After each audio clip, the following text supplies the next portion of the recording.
Welcome to the Stop Over Drinking and Start Living podcast, where high-achieving, goal-oriented rebel women come to learn how to live a vibrant and fulfilling life without requiring alcohol to get through it. No labels, no judgments, no saying you'll never drink again.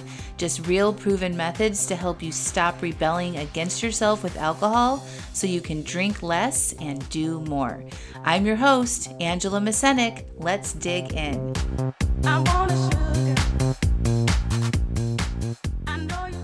Welcome to episode 348. What to do when not drinking feels hard. Well, hello. Welcome back to the podcast. If you've been listening to the past few episodes, you will know that I went on the Greek island cruise, and surprised my awesome friend Josh for his 50th birthday, and it was fantastic. It was my first cruise experience, and I had a lot of thoughts going into it, and like why I'm not somebody who likes cruises and blah, blah, blah, blah, blah. Well, let me just tell you, I was wrong about everything, especially this specific cruise. It was the Virgin cruise that went through the Greek islands, and it was phenomenal. I have to say, I would definitely do it again. And their non-alcoholic options with mocktails and drinks was on point, far exceeded my expectations. They had all sorts of mocktails at every restaurant, non-alcoholic beer, non-alcoholic wine, non-alcoholic champagne, wonderful juices and options for people who don't want to drink. And they actually have an AA meeting on board, which I love. I didn't go to those because I don't do AA, but I just love that they welcome that, and they support that. So it was really fun for me. And I did a lot of relaxing, a lot of swimming in the beautiful sea waters of the Greek islands, and working on my tan and making it last as long as possible, and just hanging out with my friends and having really good, deep conversations and just enjoying myself. I stayed up late, did all the fun things on the cruise. I honestly cannot say enough good things about it. I would definitely do it again. Not going to make any plans to do it right now, but if you're ever curious about cruising and what that's like as someone who's working on changing their relationship with alcohol, highly recommend Virgin. They do a really good job to make everybody feel included and supported. So I would definitely check that out. It reminded me of the all-inclusive resort that I went to in Cancun and didn't drink. I have a podcast episode about that. It's like, how do you do that and not drink? Or how do you do that and not overdrink? So you should definitely check that one out. We'll link it up in the show notes. But for me, being very practiced of 7 years of not drinking alcohol, it's easy to do that. For a lot of you guys who are still working on your relationship with alcohol, you can't imagine that being easy, but it is once you practice at it, just like drinking is easy for a lot of you, right? It's easy just to keep doing the same old thing. It's now easy for me to not drink and not worry about it at all. So I want you to consider that could be you as well. And today I want to talk about what to do when not drinking feels hard. So, I've been coaching my clients, and, we all have like some of these themes that come up, right? And one of them is, it's easy to not drink when you don't have an urge. The difficult part of this is when you have an urge and you get that chatter going in your head and you're like, oh, you're battling with yourself, right? That's when a lot of people give in and break their plan because they don't know how to handle that. And I talk about urges and I talk about feelings and desires all the time, but I really want to talk about this specific thing, right? So a lot of times people can go 3, 4, 5 days without drinking. It's not that like there's anything wrong with them for having cravings or anything. They just might not have a lot of cravings, especially if, you've come off like a heavy weekend of drinking, right? So you've probably experienced this before. It may not be on the weekend, but a heavy period of drinking, whether it's one night or a weekend, and you're just like, ew, I cannot even think about drinking. So then you don't have any urges or cravings, and it's easy to not drink, right? Well, once you start to feel better, then like your brain's like, oh, one drink won't hurt, right? And then we get back into the chatter and the urges. And then that's when it feels oftentimes like you're white knuckling through it. You're gritting your teeth and it's taking so much energy and focus to not drink. And then a lot of times if we don't know how to handle that, we end up caving and we give into it. Or we don't, if we have an initial thought about drinking, we don't even stop and process that or stop and pause and question it. We just kind of follow through on what our brain is suggesting us to do. So I want to talk about those tools and when to, use them when you are craving, right? So, everything could be rolling along and, you're not having any cravings. And you're like, oh my God, I'm doing so well. I'm not having any urges. I didn't even want to drink. And yes, that is awesome if that's happening. But not drinking without an urge really isn't digging into the work that you need to do to rewire your relationship with alcohol, rewire your brain, reset your dopamine, and change your relationship with alcohol. It's like saying you're strong because you carried a grocery bag from the car to the kitchen, right? It doesn't mean you're not strong. It just means you haven't really tested yourself. The real growth happens in those craving moments when your brain is telling you just one drink will make this better in some way, shape, or form. That's when you want to use your tools, right? Those opportunities are like little golden moments that are given to you to practice, right? And we're not going to change anything unless we practice in those moments when we're hit with those cravings or those thoughts about drinking. Okay, so maybe the craving will hit you after a stressful day or at a party where everyone around you has a glass in their hand, whatever it is. That's when it gets real. That's when we actually have to practice the tools that I talk about. And that's what I really want to dig into the podcast today. So I just want to remind you all that success is not never having cravings. Okay, we're humans. Cravings are a part of it. Success is noticing the craving, letting it be there, not reacting to it. And then when you do that, it's building that muscle of self-trust. So the belief that I can handle this urge and I don't have to solve anything. I don't have to do anything to make it go away or make it different. Right? So again, think about training your muscles. So when you think about lifting weights, if you only ever picked up a 5-pound or 2-pound dumbbell and you did like curls, right? You'd never get any stronger than you already are. You have to add resistance to build that muscle. You actually have to be in pain, which sounds so weird, right? Like when we lift weights, we want to build muscle. We're choosing to like break apart our muscle and be in pain to get stronger. It's so interesting. I wish everybody would just accept that this is the process with changing your drinking too. So your cravings are that resistance.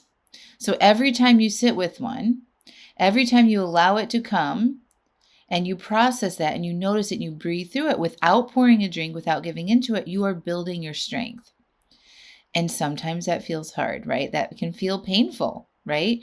But the stronger you get, the more oftentimes you do that, the easier it feels over time. That's what I was talking about at the beginning of the podcast. Like, it's so easy for me to go on any vacation, be in any environment now without drinking, because I practice that muscle of not giving in over and over and over and over and over and over and over and over and over again. And sometimes I still have to practice it. It doesn't come up very often, but I've talked about some other travels, right?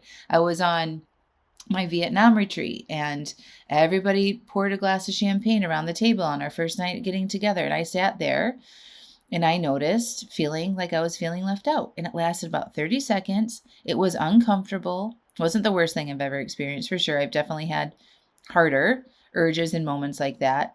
But you know what? I didn't answer the call. I didn't say, oh, I need to drink because I don't want to feel left out. I just sat there with the discomfort and I knew that it would pass. And guess what? I got stronger from that. So that's what we have to be willing to do is like, if you want to change your relationship with alcohol, just like if you want to build muscle in your body, you have to be willing to hurt a little bit. Okay. And I'm talking about emotional pain, those urges, that desire for wanting something and not doing it. It can feel frustrating and you can be angry about it and all the feelings that are associated with it, right? But not giving into it is how you get stronger. It's how you reduce your desire for the alcohol over time so that eventually it feels easy. So I just want to talk about in the moment, right? So say you're just strumming along and your brain decides, and you have your drink plan. Okay. So if you are working with me, or if you've been listening to this podcast long enough, you know that we set our intentions for the week by making an intentional drink plan. So if you're not wanting to drink right now, you make a drink plan with 0 Monday through Friday, or Monday through Sunday, or whatever the week is. If you are planning to have drinks, you decide which day and how many and of what, and you put that on your drink plan. So there's no in the moment decisions. When we make in the moment decisions, you're engaging with a part of your brain that just wants to seek pleasure and avoid pain. And the more you engage with that and practice that and make those in the moment decisions, the stronger that wiring for the alcohol becomes. And then that, over time, as you know, as somebody who struggles with over drinking, it's hard to undo. So to start, we make a drink plan with intention. At the beginning of the week, we decide what our goals are with alcohol, and then we make our drink plan. All right. And then we follow the plan. Well, obviously, if you're making an intentional plan, you're not in the moment with your feelings, right? You're thinking about your goals, and you're going to get urges sometimes, which is totally normal and expected. So when that first comes up, you want to stop and you want to pause and notice. You want to just stop and say, what's happening? I notice my brain is telling me to do something that I didn't plan to do with alcohol, right? And you have to recognize this is a craving. That's it. This is a craving. This is an urge. Take a deep breath. Remind yourself the cravings, the urges, they're not emergencies. They're just feelings. Your brain's just trying to get you to do the same thing you've always done because we like repetition. We like certainty, right? And so I'm inviting you now to just sit with that discomfort. It might feel weird, right? It might feel edgy. It might feel annoying. You might feel restless. Your body might be buzzing. But remember, you don't have to fix it. Nothing has gone wrong. Take a deep breath. Nothing has gone wrong. You want to breathe and you want to write it out. They always pass, whether you drink or not. Remember that. The urge will pass whether you drink or not. You might as well not do it. And I've just been really using this idea lately is just don't engage with that brain. You know that you've made your plan, right? So if you have the urge, if you can pause enough to be conscious of it instead of just going automatically and pouring yourself a drink, you can remember, I already made a plan that had my goals in mind, and I don't need to engage with making a decision to drink right now because I already made that decision. And so don't even play with it in your mind. Don't start rationalizing and telling yourself one drink won't hurt, or you've been so good, or, there's only this little bit of wine left in the bottle and I just got to get rid of it so that I'm not tempted in the future. Listen, there's no new excuses. Our brains are not that different from one another. We all have the same thoughts. All right. And you just want to recognize that shit and call it out and be like, I don't need to engage with my brain that wants to change my plan. What I want to do right now is just pause and breathe and get into my body and just take a moment. Go put your feet up the wall. Go splash some water on your face. Go outside. Call a friend. If you're in one of my programs, you have access to tons of resources on videos and how to access an urge. Go post in our community. There's so many things that you can do in this moment. I do recommend having a list of things to do when you're not in the urge. So you can just call up that list, whether it's on your phone, on a sticky note, and be like, okay, when I had an urge, I said I could go do one of those things, and just go do it. And don't try to make decisions in that moment because your brain is using a lot of energy, right? It's hard to not do something that you've always done. And so it's really awesome to have a strategy, a list of things that you have decided to do when you're not urging and you're not craving alcohol that you can call upon and trust. Another great thought that I've come up with lately is I want to trust the decision I've already made. I want to trust the decision I've already made. If you have to chant that to yourself over and over and over and over and over and over again, for a few minutes, do it. I need to trust the decision I've already made. I don't want to trust this brain that's telling me to break my plan. That's not the real you. That's your addicted part of your mind that just wants what it wants. So it will elaborate and tell you all the grand stories. And if you're in it, if you haven't had a plan, if you don't have a plan and your brain is trying to convince you to do something that you know deep down that that's not really what you want to do, don't trust those thoughts. Okay? You want to trust the part of you that made the plan on Monday or yesterday or that morning. Okay? Rely on that part of you. You may not be able to engage with that part of your brain right now because the part that's urging is very loud. So just, you got to tell yourself, I want to trust the plan that I already made. Let me go look at my plan. And that's all I have to do is follow this plan. I don't have to second guess myself.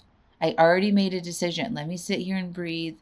Use your tools. Pull up that list that you made about the things that you can do to stop and notice and process and interrupt that pattern. And remember, you are exercising your muscle right now. This is literally how you get stronger, right? We don't want to wait for things to be easy. There's always going to be something in life that is hard, and everybody goes through hard times and phases and moments, right? So thinking that, you're going to wait until things are easier for you is just another lie that your brain is telling you, so you don't have to go through sitting with these urges and feeling the pain of building that muscle. But if you could get on board with thinking about this practice, this is a practice of practicing allowing your urges, right? If you can get on board with thinking about it like you think about lifting weights or working out or exercising or eating healthy, it will be so helpful, right? Because when I'm lifting weights, I'm like, right? Like, damn it, I'm so glad that one's over, right? I'm choosing to be in pain and to be uncomfortable. I literally pay somebody to do it. Like, I'm going in and paying $25 a session for a group class to be in pain, to build muscle. Because what I want is the outcome. I want to have defined muscles. I want to stay healthy and strong and active all throughout my years of aging. Okay? And so that's an investment I'm making into myself. So if you think about that with the urges, you are choosing to be uncomfortable for what comes later, right? So that you can get through difficult times in your life without drinking, so that you can handle anything that comes your way without needing alcohol as a tool to manage your life, right? And so that you can feel good about yourself and you can sleep better and you can have more energy and you can have clearer thoughts and you can reduce your anxiety and your overwhelm and potentially your depression, and you can improve your relationships and go after other goals. That's what you're after, okay? That comes after you process the urge though, right? So you have to be willing to be in pain a little bit. It's very temporary and actually nothing like lifting weights. So much easier, right? To get to that desired after effect. So remember, it's like I am building this muscle right now because I want that other stuff. I want to feel good. Tomorrow, I want to trust myself. I want to be able to handle difficult things, right? There's a reason for that. So reminder, stop and notice, I'm having a craving. Remind yourself, cravings are not emergencies. They're just feelings. It's just a vibration in your body. You want to allow and welcome the discomfort, okay? Do not engage with those thoughts. Remember, I want to trust the plan I already made. I want to trust the plan I already made, and breathe as you're saying that to yourself. In and out, in and out. Build that muscle. Exercise your brain, right? The more you practice this, the more confidence you build, you start to realize, oh, I can have an urge and not act on it. Just like I did when I went on that trip and everybody was sitting in having champagne, right? Not a big deal. 30 seconds, I was done. I was on to other thoughts about the evening, right? That's where your power is. And I want to help you do that. So guess what? I have something super exciting to tell you. I am going to be opening up a Live AF, my Stop Over Drinking and Start Living monthly membership, here in about a week. I think it's going to open up on September 17th. Okay, so put that in your calendar. And when I'm opening it up, you can sign up and join me and Coach Steph and everybody in the membership for a Sober October challenge inside the membership. And it's going to be super fun. And I'm waiving the enrollment fee for this.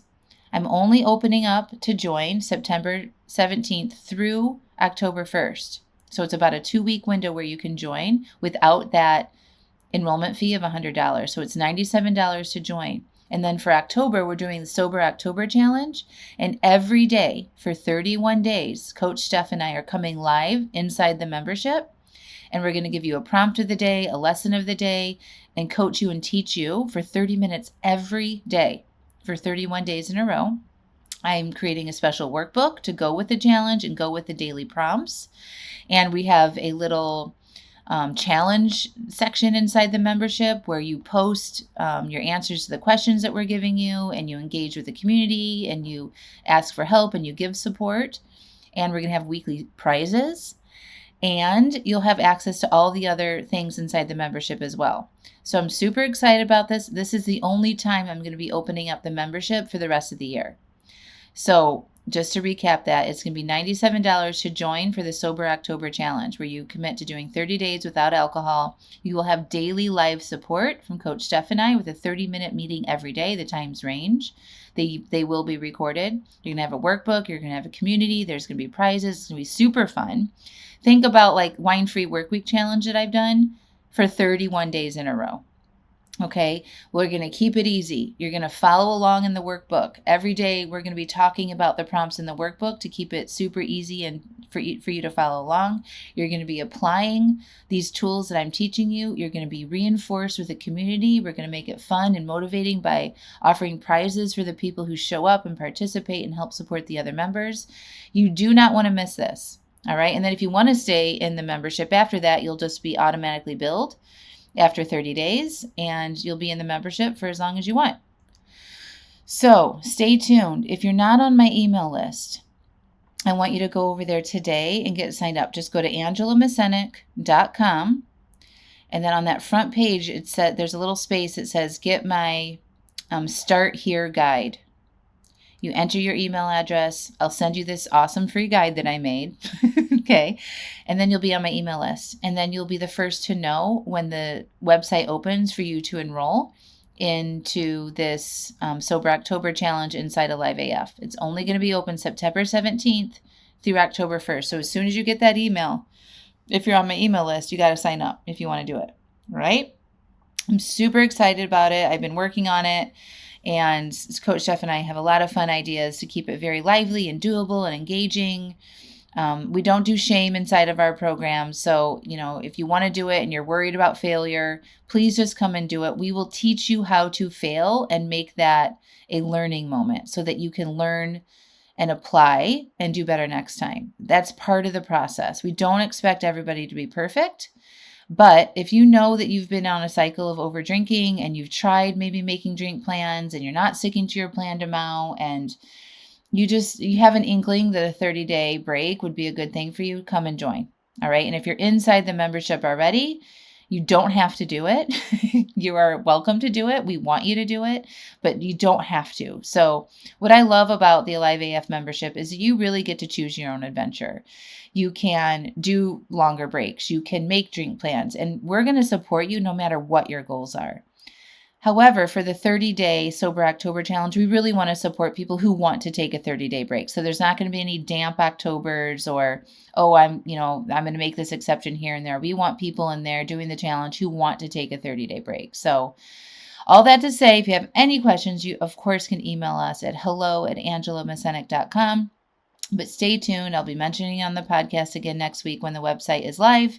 But get on my email list at angelamascenik.com by entering your email there, and I'll send you the free guide and some tips, and you'll be there, and you'll get the first notification before anywhere that you can sign up for it.